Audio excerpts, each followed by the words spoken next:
Today, for the founder spotlight, I have Kim Gamez, who is the founder and CEO of Soberish. Kim, if you could give us a brief highlight of your drops. Awesome. Hi, thanks for having me. So, yes, I'm the founder of Soberish. Soberish.com is actually a marketplace for all things soberish. We have, non-alcoholic wines and spirits through hemp-infused products. I also am the creator of the Soberish drops, which are a flavorless, water-soluble drop. There's like 30 servings per container that you can add to any drink to give your mocktail or whatever you're drinking. You can get that buzz but without the booze. So, throughout your career, you've been in the tech sector for a while now. Even earned the title Tech Startup Darling. So, what motivated the transition from tech into the soberish world? Yeah, so I actually had bars and restaurants for over 15 years. From there, I had an idea for an app that we launched. It grew from an idea to a couple million users in like less than 5 years. That was acquired back in 2022. And at the time, I was like, okay, I'm not going to do anything like this again. Like I raised money, I did the whole, you know, grind of like pitching to investors and raising funds and doing the thing. And I was like, okay, I've got that feather in my hat. And so I took this amazing opportunity at Michigan State University where I help lead entrepreneurship and innovation. And although I love it, I love working with the different teams and the startups, I was used to the grind of being an entrepreneur. And so I got bored. And with that, my mom actually, who struggles with alcoholism, moved in with us last summer and we were just exploring non-alcoholic alternatives. And we were posting our reviews on social media, I think because we secretly are still teenage girls. And we love the response from the community. Not only did a couple of our videos go viral because just the followers and the people that were watching wanted to learn more, but also brands were reaching out for us to try their product. So it was really fun. I thought it was just going to be this fun little hobby with my mom. But in August of last year, I was like, I think there's something here. Like, I know we're creating value for these brands. So I threw together just with, again, with like the tech background, I threw together a landing page to help track conversions. And I thought maybe we were generating like a couple $1,000s worth of sales for these brands. In Mhm. August, we generated over $60,000 in sales for the brands. And Um, I was like, holy crap, mom. This is like could be a real business. Like why? And then I was like, why is this working? What are we doing? And I realized like we were just speaking kind of like everyday lingo. We weren't really talking about THC and CBD and milligrams of this. We were just saying like we want this is the way you feel. This is the kind of effects it's giving someone who is kind of outside of the cannabis space, or these non-alcoholic whiskeys or rums taste like this. And so we were just speaking in like really simple language using humor and just trying to be real with the audience. And so that's kind of where it all started. yeah, the effects based marketing, so to speak, is definitely where it's at. I think people get very confused between all the different uh, adaptogens, nootropics, and obviously the THC and other cannabinoids as well. Sometimes it feels like you need a PhD to shop for these drinks, but if you can tell someone how it feels, that's very powerful in my opinion. I know the first time we were trying mushroom elixirs, I mean, I went to our local grocery store and got these Odyssey mushroom elixirs. And I was like, who the heck came up with this branding? Like, who wants like a million milligram or whatever of mushrooms? I'm like, how does that sound like it tastes good? Like, I don't know, but mom, if it tastes bad, we're going to totally get this reaction on like a video. I'm like, well, Right. wow, these taste really good. And like, I actually feel like something. I don't know what it is. And so that's kind of how it all started. And it's been crazy. Yes, I definitely feel like I need a PhD in this new market of non-alcoholic beverages. So your experience, you mentioned it briefly, starting the app that grew and then it eventually got acquired. And how has that experience, impacted your role as an entrepreneur in residence at MSU? You kind of touched on it briefly, but how's that influenced your approach? So initially, when I was thinking about, that initial landing page in August, I'm like, this is just a marketplace. This is like bringing together great products and brands and then bringing a customer in to then shop the marketplace. I'm like, I did that before. That was like our previous company had a marketplace component. I also knew a lot about SEO, growing organically, social media. because we were a scrappy startup with that last company. And so I've kind of learned those tips and tricks. And so I brought those along. And then with my role as an entrepreneur with Michigan State University, I'm constantly telling teams to not boil the ocean. And what I mean is like founders are like, oh, we could do this, and this could be our customer, and this could be our customer, and all these different things. And it's like, hey girl, stay laser focused. Who is like your most important customer? Like will love your product? Okay, her name's Betty. Okay, we're gonna call all those customers Betty. How can you get 10 Bettys? How can you boil that cup? How can you just boil that cup of water? How can you do that one thing really, really, really well? And then let's try to boil the bowl of water. Then let's try to boil the bathtub, then the pool. Then maybe you might get to a lake or the ocean, but don't start by trying to boil the ocean and reach everyone. Let's just talk to Betty until Betty's really happy and you get lots of little Bettys, and then grow from there. And so I've been using all of that. I have to remind myself almost daily with Soberish, Kim, boil your cup of water. What are you doing? Boil the cup of water. So I definitely use that all in my day job too. Gotcha. Very cool. So just kind of sticking in line with that, who is Soberish's Betty? She's our 40-year-old soccer mom who is a non-cannabis user who doesn't necessarily have a bad relationship with alcohol, but she just hates her relationship with alcohol. She can't hang with the hangovers anymore, hates the weight gain associated with alcohol, and is just looking for a more sober-ish lifestyle. So she still might have a cocktail every now and again, but wants to kind of experience some of these other products that are out there. Other than being the 40-year-old soccer mom, you just described me to a T. I know. I'm like, I'm not a soccer mom, but like I am my customer. That's why I think it works so well, because I was like, our customers, I don't want to say they look like me, but they have kids. They're a professional. They hate this stigma. Like they were raised in the DARE era where it was like drugs are bad. Cannabis is bad. And so I'm like, okay, so I'm not going to talk about cannabis. I'm going to be the complete opposite of the neon pot leaf, and maybe that will work. And so my mom and I laughing, and we call it the giggle grass. We don't even call it, hemp or THC, mainly because social media won't let us. But we really lean into that, and that really resonates with our customer. I love that. So you mentioned that you're this overall marketplace, not just for THC or hemp derived. So how do you envision or see the market evolving for consumer needs to meet consumer needs in the future? Well, there's new brands popping up. You know that. Yes. You see not only in the hemp space, but in the, the sober curious space, there are just so many brands. And so it's interesting because you look at like beer and wine, and there are like legacy Jack Daniels that have been here for 100 years. There's no one in our category, not in the non-alcoholic wines or in the spirits or in the hemp-infused products, that has been doing this for years, maybe 5 years, but that is still considered a startup. And so it's just really interesting to see the new, where products are going. Every time I swear I taste like a new non-alcoholic gin or tequila, it's like they're getting better. The hemp-infused products, some of them still taste like, excuse me, a skunk's ass, but then there are some that I'm like, how does this not, what? How did they make this taste like this? This is absolutely delicious. And so I think the industry has a long way to go. And so I'm just really excited about all the new things that are going to happen. Absolutely. So, you mentioned that there are none of those legacy brands, and this is very much a new market, and pretty much every company in it is a startup in some capacity, yourself included in that. So what have been your biggest hurdles, and how have you overcome those, and then contrasting that with your experience as you launched your own tech company as well, and how did those mirror each other, or how do they completely differ? Well, in the hemp space, it's been really hard.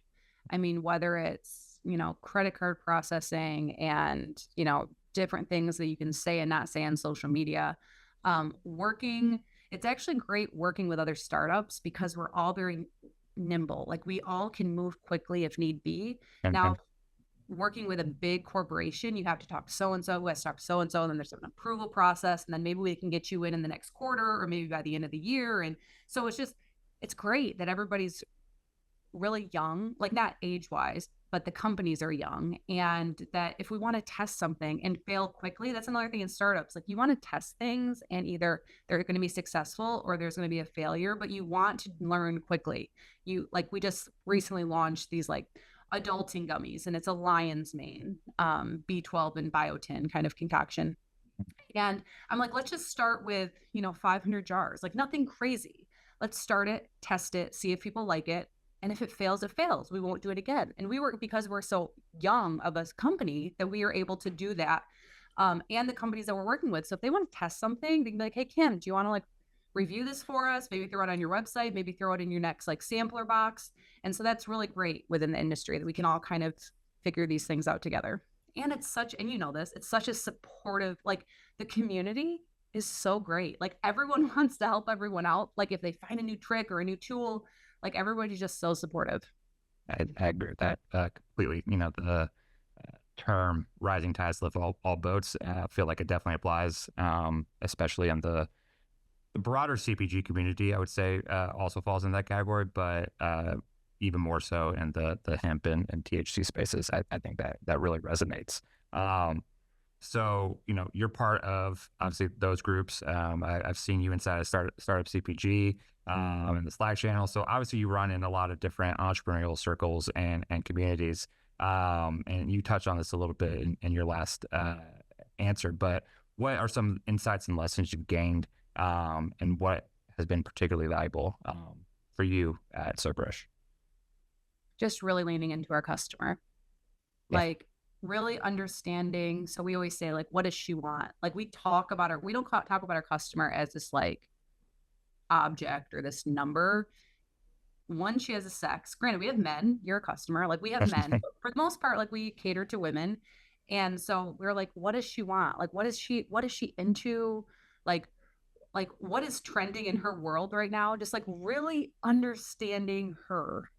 And for me, it's easy because I feel like I am her. And so, like, what am I doing in my own day to day with my kids in my business? Like, what, like, things am I listening to? Like, what am I watching on TV? Like, really understanding her and catering to her. It's like, even in my videos, I feel like I'm talking to her on the other side of the camera. It's not just to this vague audience.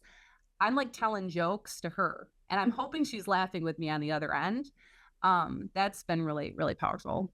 And it really keeps it real, and it doesn't make it feel so fake. Like I just feel like I'm just really talking to someone that's right there. Yeah, definitely. So, you've offered several, tips of advice for other entrepreneurs, and obviously you're helping entrepreneurs at MSU. So between testing, buyer personas, building that community, is there any other, piece of advice that you would give to aspiring entrepreneurs, particularly in the beverage space? Test your product, whether it's I hate to say just like getting out into like a farmer's market, getting somewhere where you're not testing on your friends and family, because mostly your friends and family are always going to tell you you have a cute baby. They're never going to tell you your baby's ugly. But if you go to like a farmer's market or somewhere where you can, or if it's you ask your friends to bring friends, like, and so like you don't necessarily will know everybody in the room, but just testing your product, getting it to like, not that it's like packaged a certain way, not that it's whatever, like testing, like whether it's like a home recipe, I don't know, like testing that first. And then from there, really doing your research on who can really help you grow the company, but who's comfortable working with startups, with a small company, who can work with you at like a testing, like a minimum, MOQ, your first order. And then again, testing that with your customers. Like don't try to like if you're trying to do a beverage, don't go out and try to create like 4 flavors. Just do one.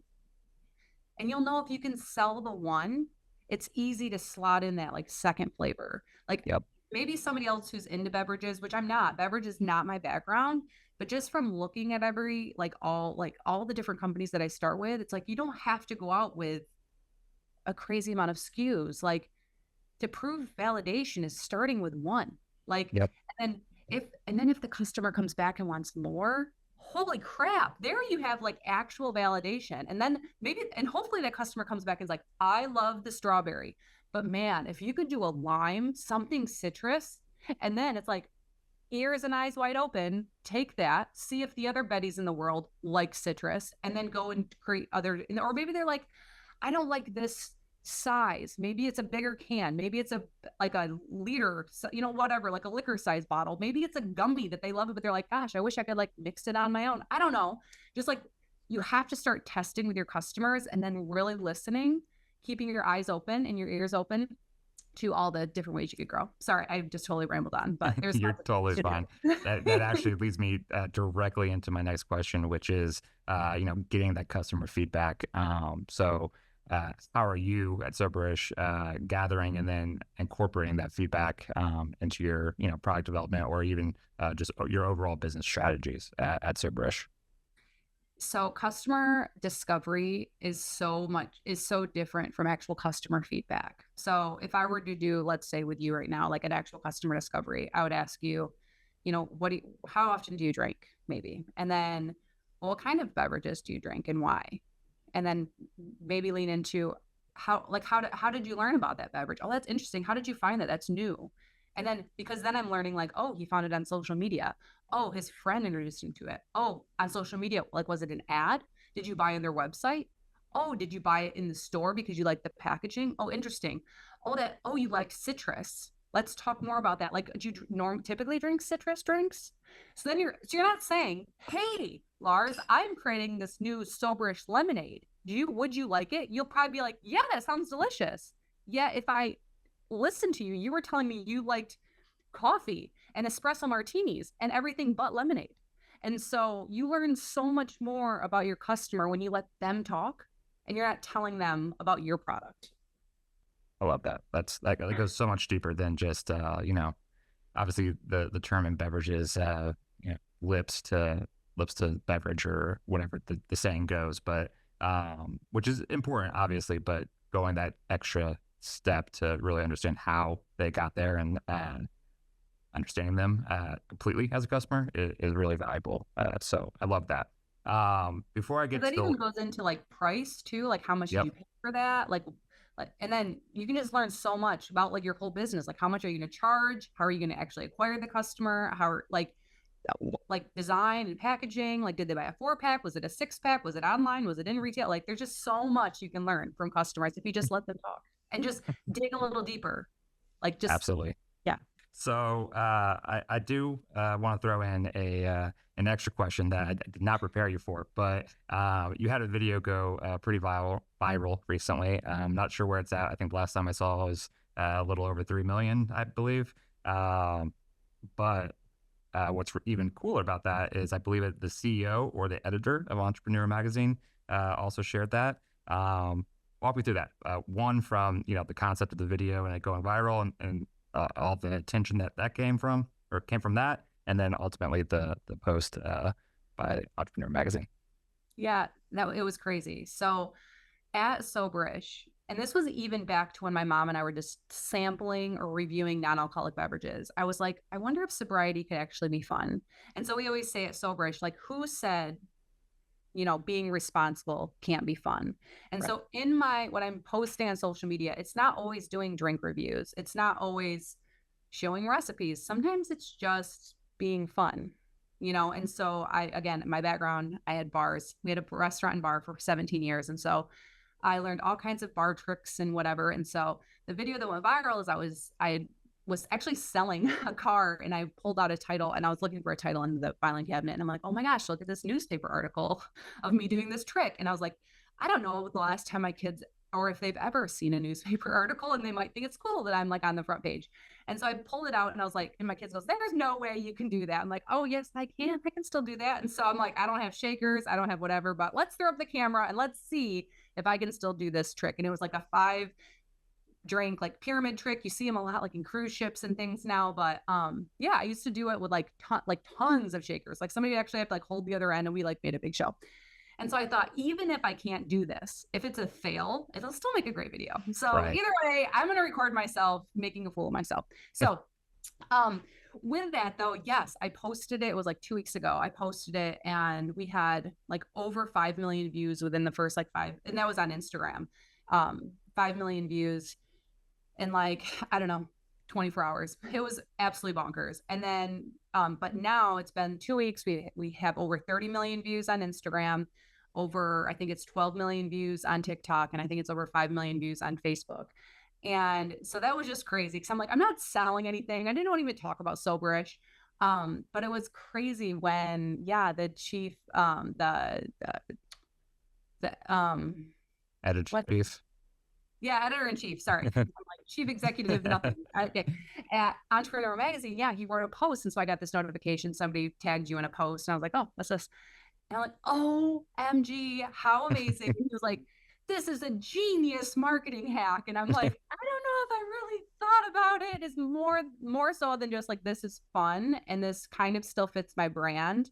And so in the brand, like not only like my personal brand, but the, Soberish brand. And yeah, it was just crazy for him to share that. And then actually M Live, the newspaper, so it's the big Michigan newspaper, they reached out and actually wrote a whole article about it a couple days ago. So yeah, it was really fun. So I don't know if there was a recipe. There was a lot of things. I sang an old song. I sang the rainbow song that I learned in Sunday school, which is funny. I learned a Sunday school song and I used to sing it at the bar. And I guess I sang it wrong. So there was a lot of comments. They were saying like I butchered the song. A lot of people commented that my girls' expressions were just so cute. Thank you as a mom. There was comments about, I don't know, all kinds of things. But I think the reason why the video went viral is that obviously there was things throughout the video, like the singing, the newspaper, the different things to like keep you engaged. But you had to watch the whole video until the end to actually see if I was successful in my trick. And so like right after it was done, boop, cut. And so people watched the whole video, which then boosts it in the algorithm. Right. So if I can take any tips away from that, sing, post a newspaper, have some cute kids. Well, I think it leans into people crave authenticity. So like you said, it was on brand for yourself as well as Soberish, but very authentic. And then obviously, doesn't sound like you did it intentionally, but butchering the song, giving very easy mistakes for the haters and the trolls to comment can be a tactic in and of itself. So the last question here, I like to ask, all of my founders, what product besides your own do you like the most? Whether it be one brand, multiple brands, what else are you drinking besides your own products? So I'm going to talk about the hemp infused products just because I know that's what you're into as well. I have a couple, and I'm not going to say one brand specifically, but the cans, because they're all different. Some brands I really like some flavors, and others are like a complete mess. So, floral beverages, they were one of my very first products that I reviewed. They're actually how I came up with the term giggle grass, because I had so much one night that like my face hurt the next day because I laughed like a raging hyena after partaking. They have a really amazing mojito, and so they like have like this like bite at the back. I don't know, that's from their emulsion, but it actually like reminds you of alcohol. Anyway, that the Sweet Justice brand, obviously you can tell their background is in beverage because their flavors are like spot on. Who else do I really like? I was prepared and then I wasn't. Oh goodness, the Calexo, the cucumber mint. I don't think it's for everyone. But I really do like their cucumber citron. Cucumber citron is really refreshing, especially right now with the summer. So several of those I've not had. Floral and Sweet Justice I have not had before, so I can't add any additional thoughts. But Calexo, I definitely agree. It's very refreshing and quite delicious. Whether it's the infused or the non-infused version, I like both of them. Have you had the squared products yet? I have. I've had. I think it was just the orange or grape soda, one of the two. They have an energy line. It's like 1 milligram. It's like ultra microdosed, but it's delicious. Like really delicious. Their energy. I'll have to check that out. I hate to name just a couple because I feel like that's the thing about Soberish is that all the products that we carry are products that I've tried, I like, and I've like personally endorsed. And so everything you find at Soberish, I like. And then I have like our favorites and such, but those are just the couple that come to mind that I've been drinking lately. If my readers wanted to support you, how best can they do that? So I'm on all of the platforms. So whether it's Instagram, Kimmy Gamez, Kimmie Gamez, Soberish Kim on TikTok. I'm on Facebook, I'm on LinkedIn. If you just go to kimgamez.com, all of those links are there. Reach out. And if you have a product that you want us to, try and potentially get on Soberish, feel free to reach out at kim@soberish.com.